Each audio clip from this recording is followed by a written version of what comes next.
জীবনে প্রথমবার রথের মধ্যে এত আনন্দ করলাম, সেটা আবার বাড়ির পাশে।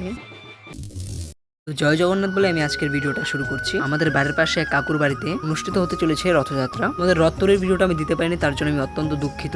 রথের আর মাত্র 2 দিন, তাই সবাই ব্যস্ত হয়ে গেছি চাঁদা কালেকশন করতে, কারণ এত বড় রথ এই কাকুটা একা করছে, নেই কোনো আর্থিক সহযোগিতা, পারিবারিক কোনো সেই পরিমাণ ধন সম্পদ। তবুও কাকুটা জগন্নাথের নাম নিয়ে শুরু করে দিয়েছে রথযাত্রা। এই প্রথমবার, আর আমরা রয়েছি তার সাথে। আর আজকে আমি ভিডিওটা স্টার্ট করছি। আজকে হলো ওয়ার্ল্ডের সব থেকে বড় ফেস্টিভ্যাল, এর মানে তোমরা বুঝেই গেছো আজকে রথযাত্রা। তার জন্য আমি ঘুম থেকে উঠে গেছি একটু সকাল সকাল। রাস্তায় এসে দেখি ভাইটা কলা গাছ কাটছে। তো চলো তার কাছ থেকে জেনে নিই সে কি করবে এটা দিয়ে। কলা গাছ দিয়ে কি করবি? রথ না? আরো আছে কলা গাছ? এতগুলো দিয়ে কি হবে? চারদিকে 4টে লাগাবি? বড় 2টা মানে লাগাইতে হবে। আর ছোট একটা ভাই নিচ থেকে কলা গাছ আসার সময় সেই কলা গাছ নিয়ে পড়ে গিয়েছে, এমন ভাবে পড়েছে অনেক ব্যথা পাওয়ার কথা, কিন্তু জগন্নাথের কৃপায় তার কিছুই হয়নি। তো কলা গাছ নেওয়ার পর আমি চলে গেছি বাড়িতে, আর বাড়ি থেকে কিছু খাওয়া দাওয়া করে চলে এসেছি রাস্তায়। Welcome to Sourav blog 2.0। তো এখন আমরা রথ রং করছি, সঙ্গে রয়েছে আশিস কাকু আর রয়েছে আমি। কার্পেন্টার নই আমি, তবু আমি রং করছি। রাস্তার মধ্যে সবাই চাঁদা উঠাচ্ছে, তো সবাই দেখতে থাকো ভিডিওটা। আমি এদিকে রং করছিলাম, এই কাকিরা চলে এসেছে গোপাল ঠাকুর নেওয়ার জন্য। বোনের কাছে ছিল মোবাইল, তাই বোনই এই ভিডিওগুলো করছে। রথের মধ্যে জগন্নাথ ঠাকুর তো রয়েছে, এখান থেকে নিয়ে নেওয়া আছে গোপাল, যেটাকে বাড়িতে 7 দিন পুজো করে তারপর রথের সঙ্গে ঘুরিয়ে এখানে এসে দিয়ে যাবে। তো এখানে কি হয়েছিল আমি সেটা জানি না, আমি শুধু ভিডিওতে যা হচ্ছে তা আমি তোমাদেরকে বলছি। এখন তারা গোপাল ঠাকুর নিয়ে বাড়ির উদ্দেশ্যে রওনা দিয়েছে। তো সবাই দেখতে থাকো ভিডিওটা, আর ভিডিওটা কেমন হবে একটু কমেন্টে বলে দিও।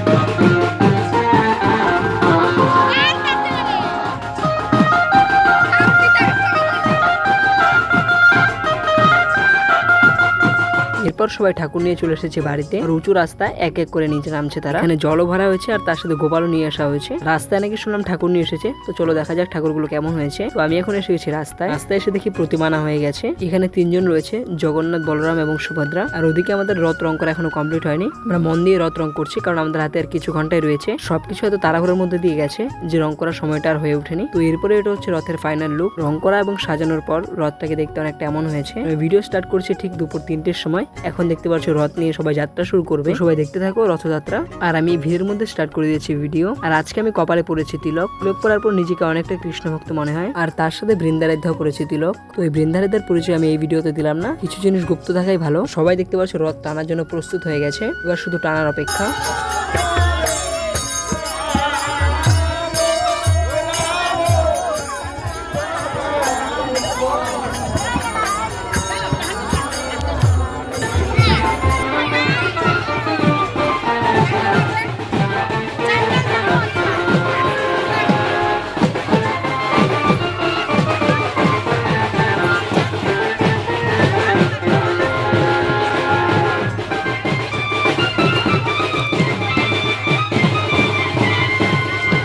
দেখতে পাচ্ছ বাচ্চা বৃদ্ধ সবাই এখানে রথ টানার জন্য কতটা উৎসাহী। যেহেতু এই প্রথমবার আমাদের বাড়ির এত কাছে রথ হচ্ছে, সবাই অনেকটা এক্সাইটেড। তো দেখতে থাকো ভিডিওটা। তো আমাদের রথ এখন ব্রিজের ওপার থেকে ঘুরে চলে এসেছে। একটা কথা বলি বন্ধুরা, রথটাকে টানা কিন্তু মুখের কথা নয়, আর যারা সেই রথটাকে সামলাচ্ছে তাদের হচ্ছে বেশি পরিশ্রম। আমি তো হাঁটতে পারছি না, আমার পায়ের মধ্যে হয়ে গেছে ফোসকা, কিন্তু জগন্নাথ দেবের কৃপায় সবকিছু ঠিকঠাকই চলছে। হয়তোবা ভিডিওর মধ্যে ভয়েসটা ঠিকঠাক আসছে না, শারীরিক অসুস্থতার জন্য আমি ঠিকঠাক ভাবে ভয়েসটা দিতে পারছি না ভিডিওতে, তার জন্য আমি অত্যন্ত দুঃখিত। সবাই এইভাবেই দেখতে থাকো ভিডিওটা।